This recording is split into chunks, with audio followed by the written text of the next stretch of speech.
My name is Brandon Bills. I'm the Director of Marketing and Communications for Pallet. And I'm sitting here at our factory headquarters in the greater Seattle area. We're located in Everett, Washington, which is a short drive north of Seattle. And behind me, you can see our Shelter 64. So this is a open version. So the front wall is taken off so you can look inside, and potentially later on in the interview, we can walk through it. But this is our most popular product, our most popular shelter. It's a 64 square foot personal, safe, and dignified shelter for people experiencing homelessness. The Pallet was founded back in 2016. Those earlier years of the company, we were more in our phase where we were developing the shelter, doing some trial and error on the development. Shortly after that, we had some early adopters in the Seattle area. One of our longest standing communities is in Tacoma, Washington, which is just south of Seattle. The story of how we got started it's a little lengthy, but I'll give you the short version. The founder, Amy King, she actually has a history in healthcare and construction development. Her and her husband have a construction development company here in Seattle as well. And through their work with hiring people coming out of the criminal justice system, people that were previously incarcerated, they would hire people coming out of prison to work in construction. And as they heard their stories of the challenges associated with reentry for this population, they were motivated to make a change. So they shifted to more intentionally hire people with criminal justice backgrounds. And a lot of those people had experience in homelessness. So hearing their stories, Amy and her husband were compelled to make a difference there and combined their backgrounds in healthcare, construction development. Pallet also has a sister organization called Weld, which is a nonprofit. So combining our experience in healthcare, construction development, and nonprofit services management, we brought forth Pallet, which is a rapid, panelized shelter for people experiencing homelessness. So that's kind of the short version of how we got started. Our special designations that we're proud of include we're female owned and operated. We also are set up as a social purpose corporation. So an SPC, a social purpose corporation, kind of straddles the for-profit and nonprofit. We're kind of in the middle. We're like Washington State's version of a B Corp. So unlike a traditional for-profit company, which exists to maximize profits for its shareholders, we exist to complete social goals. Our two social goals are end homelessness. Our second goal is to employ a non-traditional workforce. So that's where our hiring of people with lived experience in homelessness, addiction, and incarceration comes in. They're actually equal goals. So one serves the other. The more shelters we build, the more we can hire people with this background. We can build more shelters. So it's this circular process using business as a force for good. That's awesome. So every new shelter sort of has a 2-for-1 impact because it's sort of solving the jobs problem and the housing problem at the same time. Yeah, and our dream, to be honest with you, Charlie, we're growing. We've been around again since 2016. We're growing pretty rapidly this year. Our dream is, as we continue to grow and build more shelters and more communities, is to expand beyond just this Seattle area factory. We talk with a lot of cities that they'll purchase a bunch of shelters from us and they'll say, could you actually set up a plant here and employ some of our population with that background? And that's our dream. We'd love to do that. And as we continue to build business, we hope to operate additional factories where we can put more people to work in a meaningful environment. How many Pallet shelters are now built? I think you said like there's 24 maybe. So right now, Pallet we're approaching 24 shelter communities in operation, mostly along the West Coast. The majority of our sites right now are located in California, Washington, Texas, and Hawaii. Like I said, we're approaching 24 sites, and we're in discussion with probably another 2 to 3 dozen communities to build new shelter communities in the next 6 months to a year. How big is each shelter community? So each shelter community is unique. We have locations that range from a single shelter, which is a one-off. That's pretty uncommon for us because we do like to build them in a community setting for the benefit of the residents, and we can get into that later. But our typical shelter community is about 30 to 50 shelters in size. The largest one we have right now is in development. That's in Minneapolis. They're looking at 100 shelters. Ideally, that one's going to be set up into some pods or just some type of arrangement so that you create this like neighborhood feel within that community. We've found through the shelter communities we've built that around 30 shelters is the sweet spot for developing that sense of community that we want the residents to have. That there is no blanket answer in terms of what the goal is for how long we stay up, because each city has a different goal. We have shelter communities that look at these, we have city governments that we work with that look at these more as a temporary option. We have others that look more long-term. When I say long-term, we're still talking in the period of time over, a few years. We're not talking 30 years or 50 years.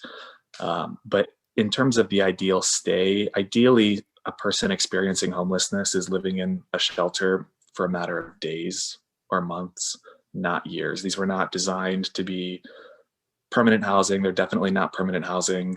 They're not a long-term housing solution. They are a temporary stepping stone off the streets and into permanent housing. We saw this gap in America, which I'm sure you're very aware of, as are many Americans. There are hundreds of thousands of people that are living on the streets. There is this deficiency of permanent housing that is affordable, and there's this gap between that currently is not filled. So for somebody to go off the street and into permanent housing takes a lot of energy, a lot of resources, and a lot of work by community members across the country. And that's being done. There's a lot of good organizations out there that are doing it. Unfortunately, it's just not happening fast enough. So we saw that gap and we thought there needs to be this stepping stone in between. And that's where Pallet comes in, as we build this temporary stay, better than a street, better than a tent. It's a warm or air conditioned, depending on the climate, dignified place to sleep at night where you can collect your thoughts and get a good night's rest. And then in the meantime, access the services you need, job training, apply for jobs. You can lock the door behind you and know that none of your personal belongings are going to be tampered with. So it is designed to be temporary, but a lot of cities look at it as a permanent stock of temporary shelter. So while people might move through this over the course of 15 days, 30 days, 90 days, whatever that timeline is, after somebody moves out, there's a vacancy for somebody else. So you're able to move people through, and it's the stepping stone that multiple people can use. They're mostly used for people experiencing homelessness who are transitional housing, or is it also used for, natural disaster recovery? And homelessness is our number one use case that we're seeing right now. That said, cities and counties that have these in their region see them as a valuable asset for disaster relief as well. So, one of our earlier sites, Tacoma, could theoretically end homelessness in their city in the future. And then they have this inventory of personal shelter that they can take down because this is modular. Mm-hmm. They can store it in a warehouse. And if an earthquake hits or some other natural disaster, God forbid, they can deploy these rapidly. They're built in a matter of minutes. So it creates this inventory for sheltering people who are experiencing homelessness, but also natural disaster response and recovery. We're in discussion with a lot of groups around disaster response and recovery, but by and large, our work right now is in homelessness. So we were looking at the Shelter 64. Is there another layout that is part of the Pallet lineup right now, or is the Shelter 64 the premier product? So the Shelter 64 tends to be our most popular unit because it is the most cost-effective per bed. It's about 8 feet by 8 feet, so it's a small personal space to, again, sleep at night, store your belongings. We also have a 100 square foot shelter, which is called the Shelter 100. Pretty self-explanatory. That one has the same depth that you see in the shelter behind me, but it's wider. So if you've got a couple or you've got a small family, the Shelter 100 allows them to stay together and keep all their belongings together. We are constrained to some dimensions just to ensure that it's structurally sound. That's why you have that depth, which in the shelter being the same in both the Shelter 64 and the Shelter 100. It uses just some standard construction dimensions, which is why you get that. It's 8.5 feet by 7.5 feet is our Shelter 64 behind me to be exact. So we are constrained to some standard like building blocks, if you will, in terms of how far back and how wide we can go. But yeah, because it is modular, in terms of actually shipping it, we fit about 30 of these on a standard 18-wheeler truck, which allows us to be super cost effective on the shipping as well. We average, I want to say it's like about $100 per unit in shipping just to get it someplace, because it is so compact, it folds flat, and you ship it on a custom wood pallet. That's very fitting to be shipped on a pallet, being called a pallet. We're looking at the side of the Shelter 64 where literally the only thing that's missing is the wall, right? Like it's basically, that's the depth of the unit. Yep. So you're looking at the complete Shelter 64. We've removed that front wall and door so that you can get a sense for the entire thing. But yeah, you're looking at the Shelter 64 from the front on. So if this were complete, you would imagine a front door here and then 2 windows on the front. So okay. Just to walk you through, the structure is made of a highly durable welded aluminum frame, and the walls are all fully insulated composite. They're made of a similar material to what you would find on an RV, so like a portable vacation home. It's kind of got a slight semi-gloss to it that you can see when we get into it. You'll see a little bit of the sheen. That makes it super easy to clean and sanitize. Again, if you've got people moving through this in a temporary stay, it's really important that it's easy to clean and sanitize between uses. It's also really easy to keep clean from the perspective of bugs and pests. The material that it's made of is resistant to bugs, rodents. Bed bugs can't burrow into it. So we've had a couple cases where a resident might bring in some bedding that has bed bugs on it. You're able to just remove the materials inside, sanitize it, clean it, and the resident can move back in a matter of minutes or hours, depending on how long that cleaning process takes. When we ship it out, it arrives at the city or county or service provider that ultimately receives it in 7 panel pieces. So you get 1 floor panel, four walls, and 2 roof panels, and then you get a kit of finishings. So that's things like air conditioner, heater, bunk beds, the custom fit mattress. So we build them here. So we start with we build the aluminum frame here, and then we attach the panels to it. So it literally shows up on a truck in 7 pieces plus a kit of finishing materials.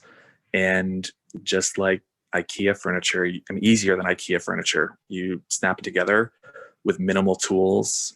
You can build it in 30 minutes is our average time. The other thing that's really interesting about the fact that it's prefabricated here in Seattle, I mentioned earlier that in addition to our mission to end homelessness, our mission to employ a non-traditional workforce is really important to us.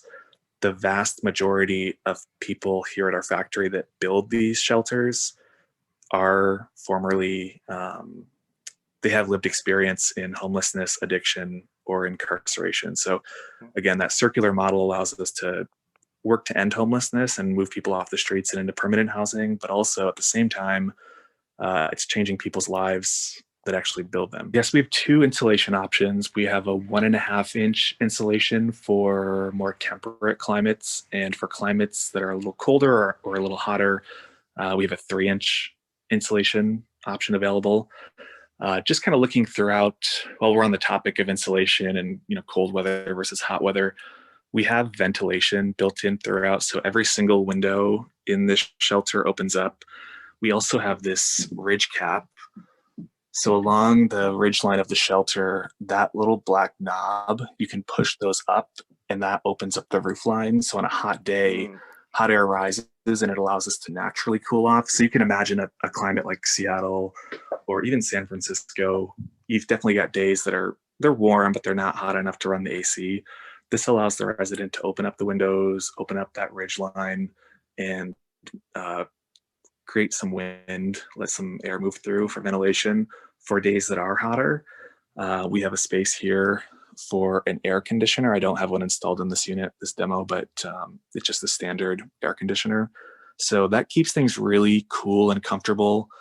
In the summertime, we've got shelters built in climates as hot as Dallas, Texas, which gets up into the 100 and teens. So they stay nice and cool. The insulation helps to keep them cool.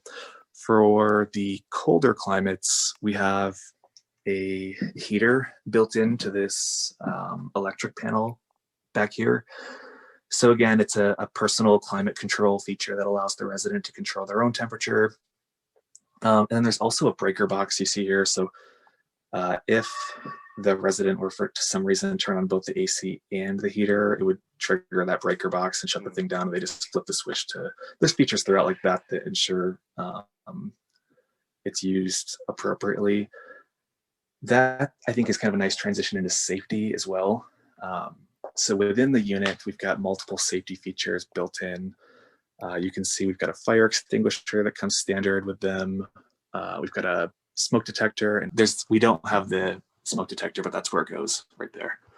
And then there's also an emergency egress door. So worst case scenario, if there was an event where fire was blocking the front door or something was a danger to the resident where they couldn't get out that front door, down here is this emergency egress door. So the resident can pretty quickly and easily flip those latches off, and then that door pushes out, and they've got a secondary escape if needed.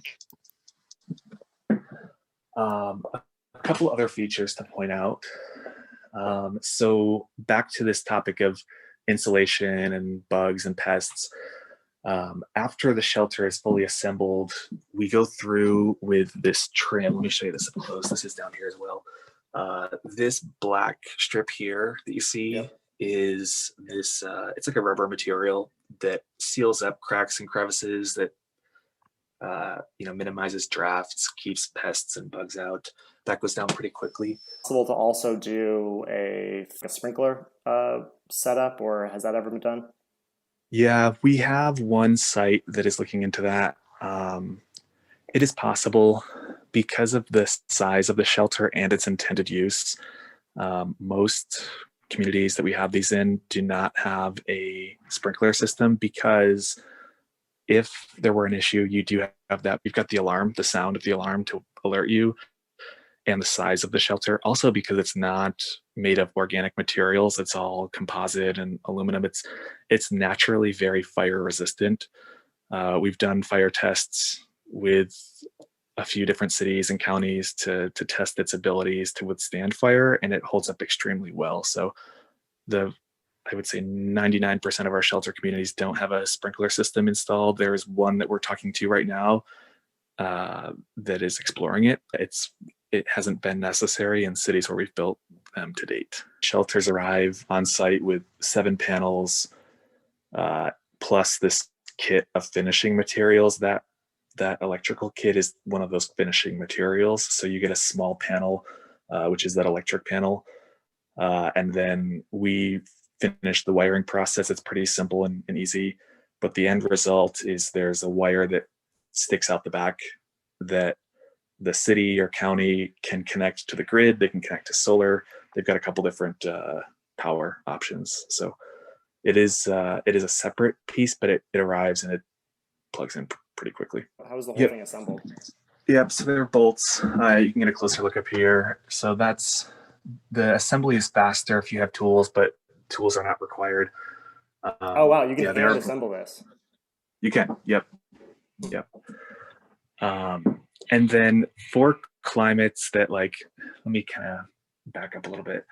As far as the assembly goes, it can all be done by hand. It's faster if you've got a few tools, speeds things up a little bit, but assembly is quick. The other thing to point out, you can't see it from this vantage point, but the floor is a structural aluminum floor, so there's no need for a foundation. We do have some sites that'll do minimal site prep, like we talked with Riverside, California, in a previous conversation about some of the work that they did just to aesthetically improve it or provide ADA accommodations with a wooden deck. But we've got shelter communities that are built on baseball fields. We've got shelter communities and parking lots. As long as the ground is fairly level, there's minimal site prep needed. What kind of footings are available on the bottom? Yeah, let me see if I can show you these. Yeah, so you've got some tie down points. We don't do that ourselves. You can kind of see here if I pull it out, but that allows us to withstand high levels of wind. We work with the city and their local contractors to do that tie down just from a liability standpoint. But yeah, it can be tied down so it is very, very wind resistant. You put down the floor, put down, connect the back wall to the floor, and then just attach the walls, attach the roof. I'm definitely oversimplifying it a little bit. It takes, again, like about 30 minutes to do, but it is all things considered very simple. In our conversations with cities, counties, and service providers, their need for beds is always different. So we have some groups that say, I really want a turnkey shelter solution. Give me 50 of these fully kitted out. We have a lot of customers though that'll say, I already have a congregate shelter and I'm looking to just thin that out and provide some social distancing. So I'm really just looking for the shell and I already have cots or I already have some other type of bed. So these are separate. They are made of the same material. They can hold, I want to say it's up to 300 pounds at any one point. So if you have a person on there, it can hold, because that's more distributed weight, it can hold much more than that. The nice thing about these though, these bunks are folding. So during the day, it's hard for me to do while I'm holding the camera, but you can see there's a latch right here. Let me get closer on this. So during the day, you fold up this bed against the wall and that latch holds it. So it greatly improves the footprint that you have in the unit. So if you wanted to do something like work on a laptop or just put out a chair and hang out with your neighbor, you can do that. These folding beds can also function as bunk beds. So they can be configured in multiple ways. So instead of doing one side by side or two side by side, you can do two, one over the other. And then that shelf is strong enough that it actually functions as a ladder. So somebody could step up into the bunk bed and that. They are a standard window. I can't open it with one hand on the camera, but you can see there's a slider here that you just slide both sides in and it slides up fully. So you have 4 windows in this shelter, and then our larger shelter has additional windows because you've got additional wall space. And how does each panel, when they come together with those bolts, like is it then water sealed on the outside with some kind of sealing tape, or how is it waterproofed, or is it waterproofed already? Yeah, so it is fully waterproof.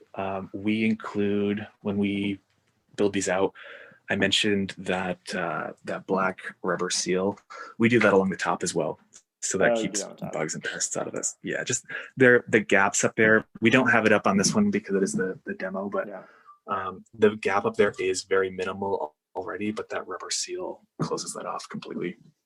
And having these being deployed in Pacific Northwest compared to, say, California, you're getting a lot more rain up there. So how well have they been holding up in Tacoma's first site? Yeah, so they actually hold up really well. The nice thing about this shelter, when you go to the grocery store and you look for food, you're looking for organic food. It's seen as this like extra benefit.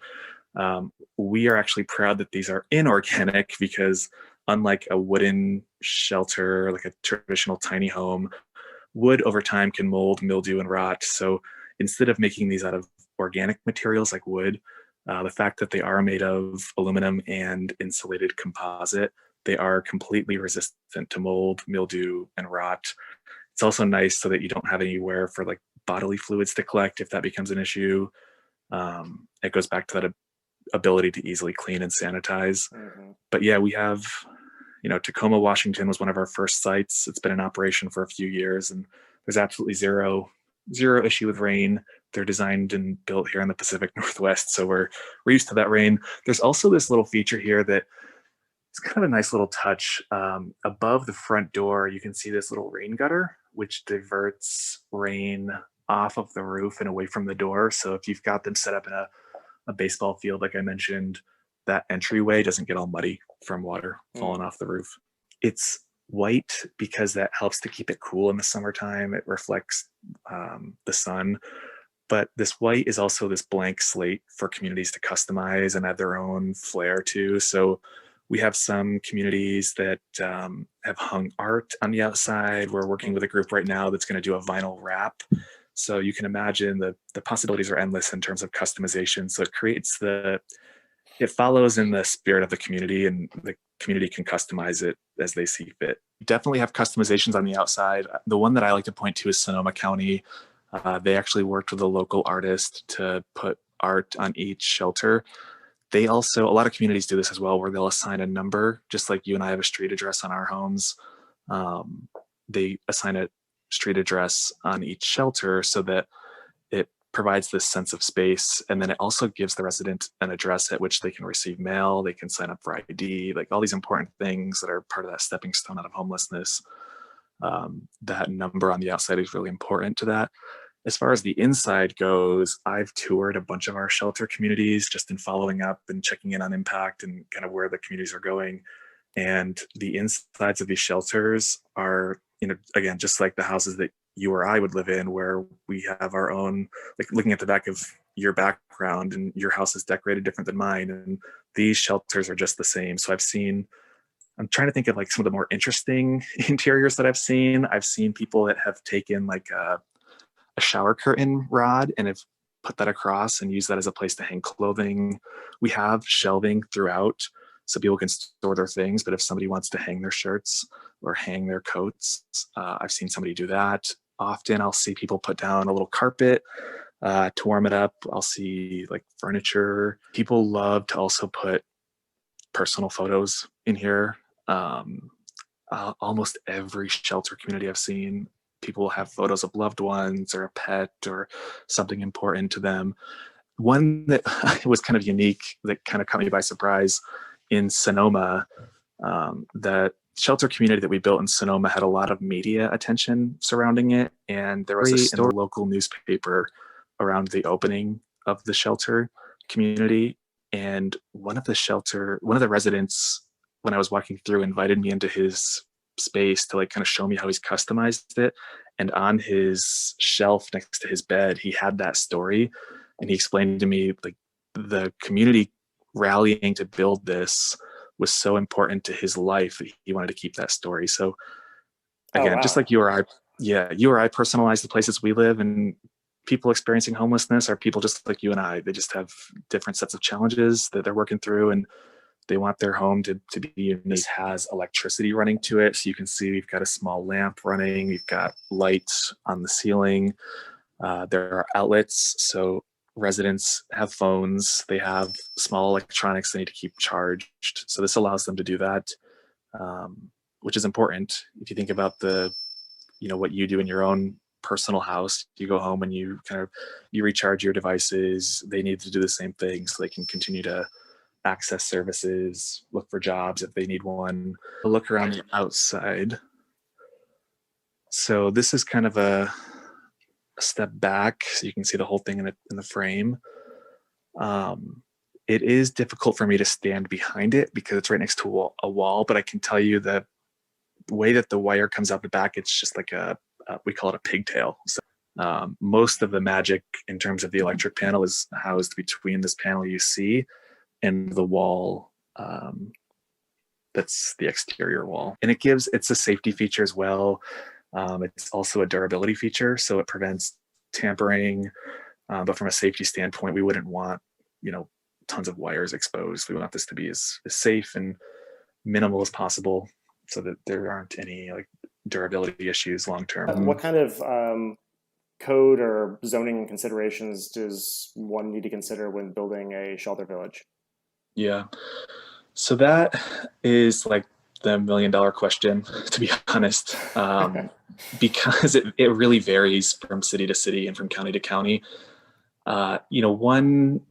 One thing I will say about that is zoning and code and fire, those are all incredibly important, and they're established to protect safety, right? Like if those things didn't exist, buildings in America might not be as safe as they are today, obviously. So they exist for a reason. We are in a state of emergency in many cities around homelessness. And for those cities that declare a state of emergency, it makes navigating some of that stuff easier. That said, it's not required. We have worked with cities that don't have a declared state of emergency that still are able to build their shelters. It's so unique and it varies from city to city that that's where we like to kind of handhold, and where we're invited to the table, we're happy to help. We have other cities that say we'll figure this out on our own, and that's fine too. But we are able to offer a unique perspective because we can pollinate these ideas from one city to the next. The most common thing is it's a 64 square foot shelter, and a lot of code, as you alluded to, is written for higher than that. One way that we see counties working within this size is the fact that they are temporary structures. They're not a permanent house. Because they are intended to be a temporary dwelling. That's one way that cities and counties are able to kind of navigate that. That's pretty common. And then the other commonality that we see is, I alluded to this earlier, but an emergency declaration loosens up those restrictions a little bit for some cities and for some teams. And not to get too much in the weeds, but as far as the warranty and the liability of the structure and its safety, the safety standards, like how does that warranty and like liability process work? Because I assume they're assembled by Pallet employees, right? We most always build the first site, and that through that we're able to show the local team how it's done, so that if they want to reposition it or move it someplace else, they're able to do that. We do offer a manufacturer's warranty. The other thing that's nice about these is because they are modular, if there ever is an issue, like let's say worst case scenario, a portion of the front wall gets damaged, we're able to just ship just that wall and you can just swap that out pretty easily. So that's the nice thing about the modular nature of it. That said, we don't have many durability issues because they are built of durable materials. So we have one shelter community that has had one issue of damage that I've seen, and that I suspect is due to the fact that they actually chose not to manage that site. We strongly advise that services need to be a part of the shelter community, and that's an example of why. But yeah, they are incredibly durable. They're built to last at least 10 years. And yeah, largely we have no issues with durability or damage. You've worked with so many different communities in building these. I'm wondering, just from the sales process or just those conversations as they roll out, what is the most misunderstood aspect typically of this shelter typology? I think there are two things that we definitely want to get across to people right out of the gate when we talk about what Pallet is and the shelter that we build. The first is the scale. Because it's a modular shelter, it was designed out of the gate to meet the scale of the need in America right now. So because they can be built so rapidly and they're so cost effective, Pallet has been positioned to meet the scale of the need that we currently face around homelessness and shelter needs in general. The other thing that we love to make clear out of the gate is the mission behind what we do. So I mentioned this earlier in the interview, but the fact that these shelters are built by people with lived experience is important from a mission standpoint from us, but it's also incredibly important from an effectiveness standpoint. So when we founded Pallet a few years ago, we identified, I mentioned earlier, this gap between people who are living on the street and then access into permanent housing, and how do you bridge that and get them into it with that stepping stone. We didn't, as housed people, think of that idea because we had this background of working with people with lived experience. We went to them and we said, here's this idea. You personally have experience in homelessness and you are now housed. What did you have, or what resources were available to you to help you get over that hump and improve your life? And the product of those conversations is the shelter you see behind me. So the reason that this shelter is so effective at improving people's lives is because it was designed by people with lived experience in homelessness. It's built by people with lived experience in homelessness. And every city that we work with, we bring our expertise in building shelter, but also in terms of the work we've done around services, site build out, and the shelter itself. The shelter is, to be honest with you, probably the easiest part of this whole thing. The real magic comes in actually the work that's done after a site has been located, the shelter community has been built. It's the community itself that does most of the work long term. Looking forward, how do you see the next iteration of the shelter improving, and what sort of aspects are you working on? Good question. We continue to make, there's a few areas. We continue to make incremental improvements on features and building materials throughout. So we're actually in the process right now of making some changes to a few features that won't have a huge impact visually, but in terms of use and durability will really improve the product beyond even the 10 years that we expect these shelters to last. One thing that we're really excited about that we're about to share, that I can share with you pretty freely here, is in addition to the shelters, I mentioned, we work with cities and counties pretty early on in the process, and we think about how do we make this a turnkey solution so that you can work with Pallet, your local service provider, and then your city staff to bring this forward in a rapid way that creates impact. And shelter is just one piece of the puzzle.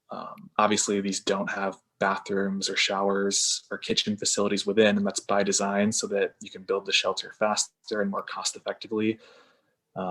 Without a bathroom in each, you don't need to plumb each one. You don't need to run sewer to each one, which is a huge benefit from the standpoint of speed and cost. But at the end of the day, you still need to provide bathrooms in a congregate setting on site. So Pallet now has bathroom and shower units available as well that can serve the need for congregate shelter. So a lot of cities that we talk to will say, cool, we love the shelter that you've provided or that you've offered. Now we need your help. Where do we find a bathroom trailer? Or who do you recommend for a shower trailer? If they decide that they want to just get that from us as well, we can also provide that to them. Having it separate, again, to lean on that point I made earlier around speed and cost effectiveness, having it separate still has huge benefits to the city and the resident that ultimately lives in the shelter. So the shower and bathroom units that I'm talking about right now, they're built on the same frame of the shelters that we have, but they're congregate units. The big question that I always ask people is, we've seen a lot of unique aspects of the shelter, but what would you say is the most innovative aspect? What's the key differentiator? It truly is the people that we employ with lived experience. I say this pretty often. When we set out to do this, people that have never experienced homelessness themselves don't personally know the challenges associated with taking that step off the sidewalk and out of a tent into permanent housing. With one of our employees, this woman named Denise has been with us for, I want to say like 4 to 6 months now. And she came to us out of prison. And I'll just share the story and I'll let her words do the speaking. But stories like that is why we continue to do this. The impact in the field through the people that are transitioning out of homelessness and into more stability, but then also here in our own backyard with the people we employ, like Denise, that if you've got a history of homelessness in your background, it doesn't show up literally on your resume. We eliminate all of that because we don't ask for resumes for our employees that work in our manufacturing team. But it's a huge part of our mission is to employ this non-traditional workforce. It's not as simple as just handing somebody the key to a permanent unit. For some people that does work really well. And we see that across America that it does work. But as you can see in the number of people that live on the streets today and every day until we have enough permanent housing for everybody, unfortunately, a key alone does not end homelessness. So we've gleaned that information from interacting with people with lived experience on our team every single day. And that truly is the secret to Pallet, to be honest with you, is the structure. I'll say it again, the structure is in some ways the simplest part. It's what goes into building out the community and how do you establish services. And the shelter was designed with input from people with lived experience in homelessness. And that's truly what makes Pallet different than 99.9% of other shelter options out there. Brandon, thank you so much for the tour today, and thank you for the time, and thank you for showing us a little more about the ins and outs of Pallet Shelter.